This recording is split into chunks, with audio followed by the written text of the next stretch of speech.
Hello, scammed friends, because that's what we are. If you're a gamer in the year of our Lord 2024, chances are you've bought a digital game before. And did you know when you buy a digital game, you're actually not buying that game?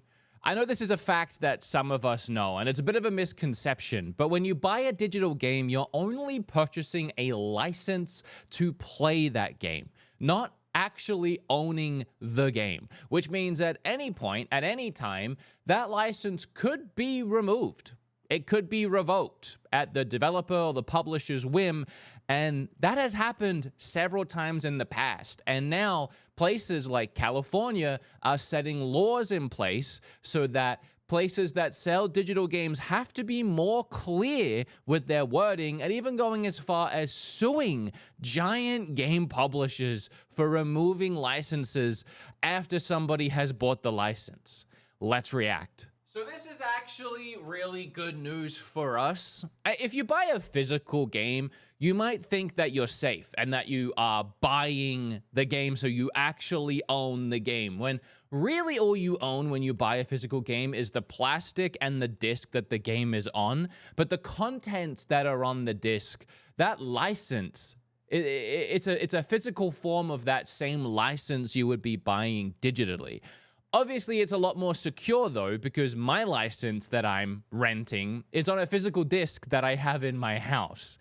But when you buy a digital game, you're just renting a license. You don't even have it physical. And that's the biggest drawback to moving to a digital era, losing the access to the license, I suppose.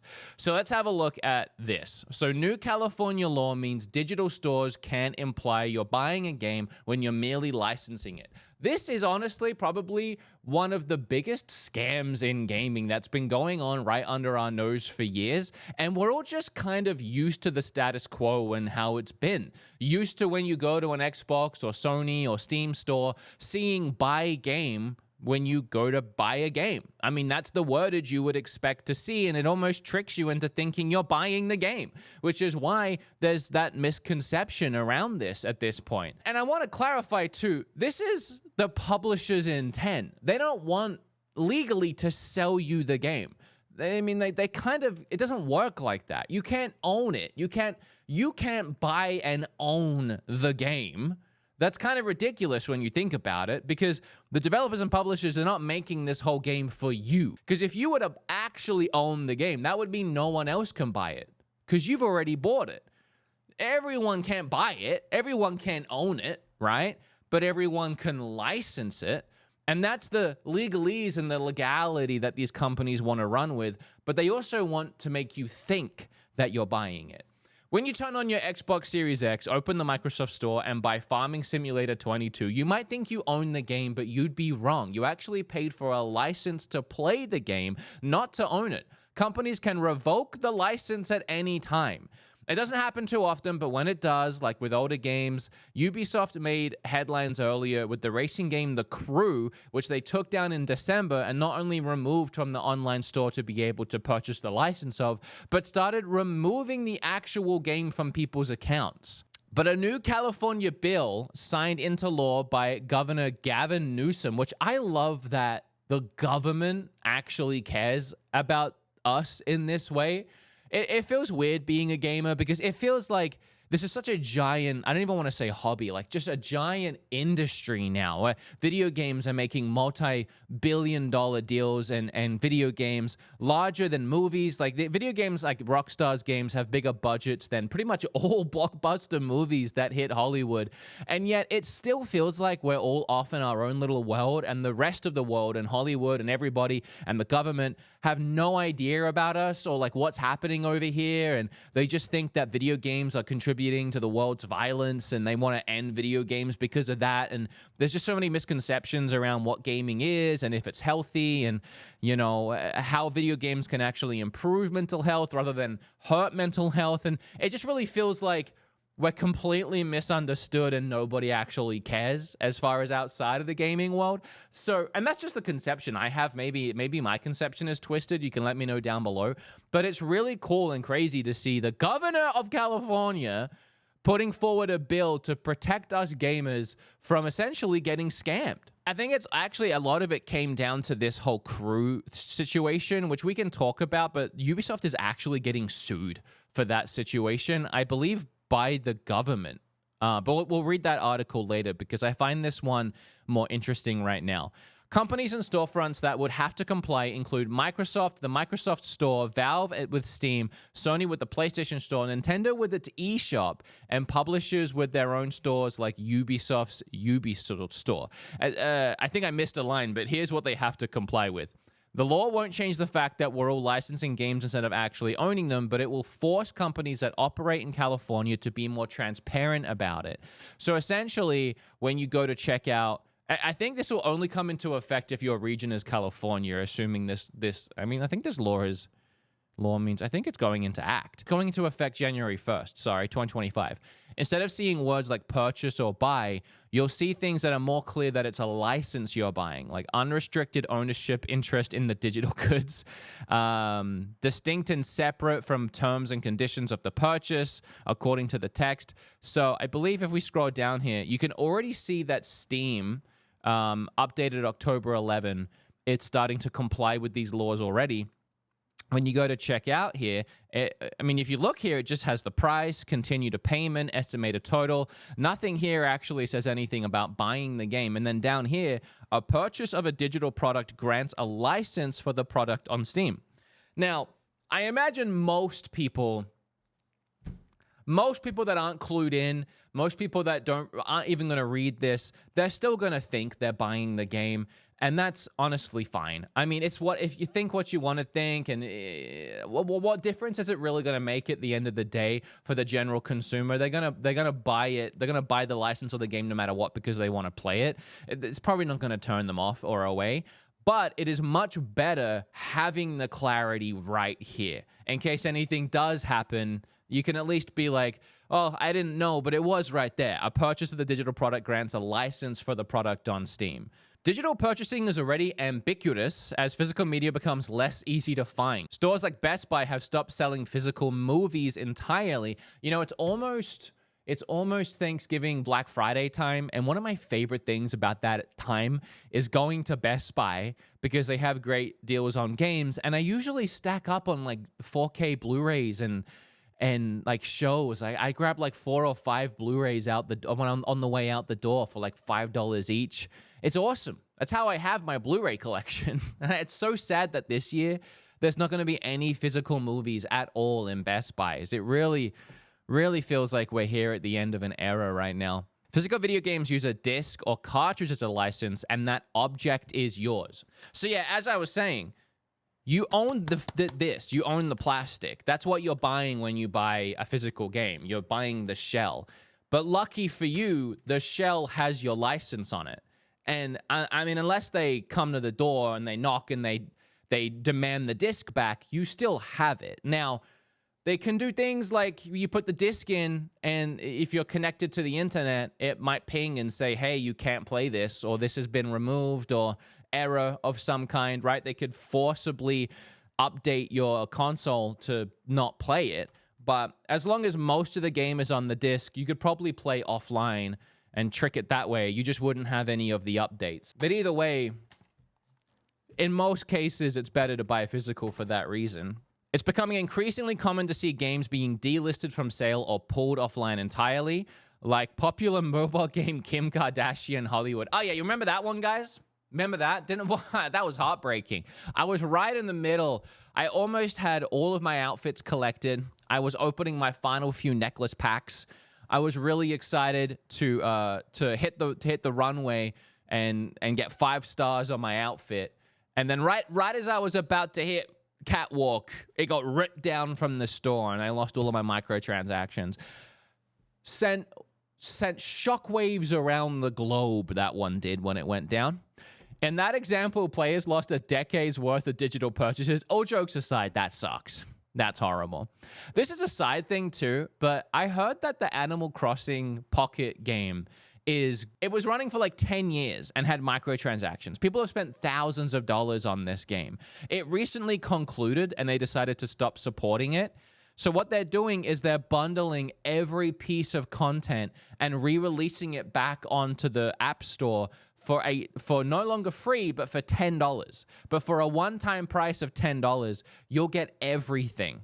Everything from the last 10 years. It's a set price. You pay $10. We're not supporting it anymore. It's just a game that you can buy now. Awesome if you've never played it. Awesome if you've never spent money on microtransactions. I imagine a bit of a crappy slap to the face if you've been spending money on this game for the last 10 years and you now find out you could have waited and that could have been $10. That's insane. Anyway, it's a not that it's a consumer protection issue, but it's a preservation problem too. 100%. Game preservation is becoming more and more of an issue, especially as we get more and more into emulators being controversial and people getting sued for creating or using emulators. Granted, that's mostly with current gen emulators, but the whole situation around that is generally not liked by game companies, emulating of any kind. And all these games getting taken down from stores, and then old eShops and the Wii U eShop and the old PlayStation Xbox networks shutting down, so you can't access a lot of those games. Hundreds of video games are lost every year that we either don't have access to unless somebody backed it up. And a lot of these things, good or not, they're art. Whether a game is good or not is subjective, but a lot of them are art, and we're losing this art. And it's not like anything else, really. I mean, you don't really lose music in the same way. I feel like everybody backs that up and streams it. Maybe I'm wrong. Maybe music is lost. Maybe art is lost all the time, and that's just the nature of it all. But this is our hobby, so we care about it a little bit more. If you're into music, let me know down below if music is lost the same way video games seem to be. This is actually an article that Bob sent to me yesterday, because we were talking about Nintendo and how they're suing people for emulating right now, and how Nintendo is saying that you can't back up copies of your own game, which is technically something I did recently in my MIG Switch video. So technically Nintendo are able to sue me for that, according to what they're now suing someone for. I talked about all of that on my podcast yesterday. If you want to check that out, I'll leave a link down below. But this kind of spurred off of that. This is something that my friend Bob is really interested in, Bob Wolf from Wolf Den, because he's big into video game preservation. And it's great to see a whole state like California doing something to help in this case. And then, yeah, they added a comment about Valve. So then we have this Ubisoft sued for shutting down The Crew. The issue is, once again, about the difference between buying and licensing games. So a lot of this California governor thing, it spawned off of this. Ubisoft did offer refunds to people who recently purchased The Crew, but given the age of the game, a lot of players were unable to participate in the offer. Imagine you buy a pinball machine, and years later, you enter your den to go play it, only to discover that all the paddles are missing, the pinball and bumpers are gone, and the monitor that proudly displayed your unassailable high score has been removed. Lawyers wrote in the lawsuit. Yeah, I love this. I love that a lawyer had to type that out, and probably was so passionate about it, too. I bet this lawyer had a pinball machine in their basement. And they were like just reveling in this, in the idea that they could lose their bumpers. Turns out the pinball manufacturer decided to come into your home, gut the insides of the pinball machine, and remove your ability to play the game that you bought and thought you owned. Yeah, I mean, imagine. It's funny, though, because I don't want to argue with a lawyer. But I mean, a pinball machine I guess he has I get the point that he's making. The lawyer alleges this is exactly what happened when Ubisoft shut down The Crew. So yeah, they're suing Ubisoft. 2 California gamers are suing Ubisoft in a proposed class action. 2 gamers? Both plaintiffs purchased the game well into its lifespan in 2018 and 2020, respectively. I wonder if they were friends or they just got together on a Reddit forum. On physical discs. Oh, okay. The lawyer says neither would have purchased the game on the same terms, i.e. price, knowing the game's servers could be taken down, rendering The Crew totally unplayable even in offline mode. I take back everything I said. I mean, my theory was if you had the physical disc and you played offline, maybe you'd get around it. But apparently, no, even with the physical disc, you're screwed. So, I mean, what, is GameStop going to have to do the same thing now?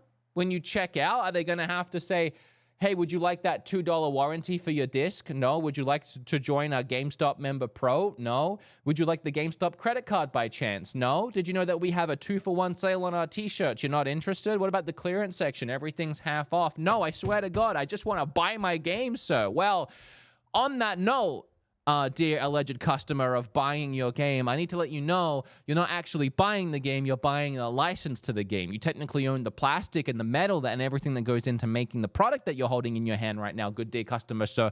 But you don't actually own the game on the disc, and at any time, that game could be removed from the offline store if the publisher or developer so choose it. Would you still like to purchase that game? To which I would say, yeah, I mean, I still want to play it, and they would say, okay, great. We also have a buy one, get one pop sale if you're interested. I swear to God, going to GameStop is like just dodging all the offers. Like, I seriously, I just came to buy Assassin's Creed. I don't need to leave with 7 t-shirts. The lawsuit says this does nothing to amend the problem. Wait, what is this? Ubisoft responded to the criticism and vowed to include offline versions of its existing games like the Crew franchise. Yeah, but those are different games. Crew, those aren't the game. Those are different games. The lawsuit follows a campaign from YouTuber creator Ross Scott. Never heard of him. Let's check him out. Accursed Farms? Okay. Okay, King. If I found the right place. To urge companies to stop killing games, a movement that kicked off after the Crew announcement was made. The Stop Killing Games movement is petitioning in the European Union to force game companies to keep games in playable states, and it currently has more than 379,000 signatures. All right, so all my beautiful Europe viewers, if you're watching this in Luxembourg, Malta, Ireland, Greece, any of these beautiful places, please support the cause here. We've updated this story to note that Ubisoft declined to comment. Yeah, I bet they did. I wonder if Ubisoft expected to be sued when they decided to pull the game down. What was their reasoning for pulling the game down? I guess we won't know because they declined to comment. I think usually in these cases, it's like licensing issues. A game like The Crew probably has a ton of different music in it, and like popular like music for the time, like actual licenses that they had, and those music licenses run out. So it could be something like that where they're like, oh, we legally can't sell or distribute this game anymore because we put Rihanna's sexy BDSM song in here. I forget all of her song names. This license ran out. We've got to pull the game down. So it could be things like that. All right. Well, the moral of this whole story is something that a lot of us already knew. But if you didn't know, when you buy a game, you're buying a license for the game. And that game can be removed. That license can be removed from your account at any time. It most likely won't be, but it's good to have the clarity and for these storefronts to be more open about the fact that you aren't buying the game, as we're all led to believe by any storefront. I'm glad that the California governor has our backs here, and I hope that this spreads wide. I hope more places are more clear, because I think it is kind of scummy and scammy that these companies want us to think that we're buying the games, because they know we're more inclined to buy them if we think we're buying them. And let's be real, we're going to buy them no matter what. But let's not beat around the bush here. Let's call a spade a spade. Let's not cover this pig and poop. I don't know. Let's just tell us like it is. We're licensing the game. I trust you. I trust Rockstar that they won't take it away. Maybe. Let me know what you think about all of this down below, if this is a good thing or a bad thing. If you actually didn't know that you were just licensing the game, like, comment, and subscribe. And now you know. Bye.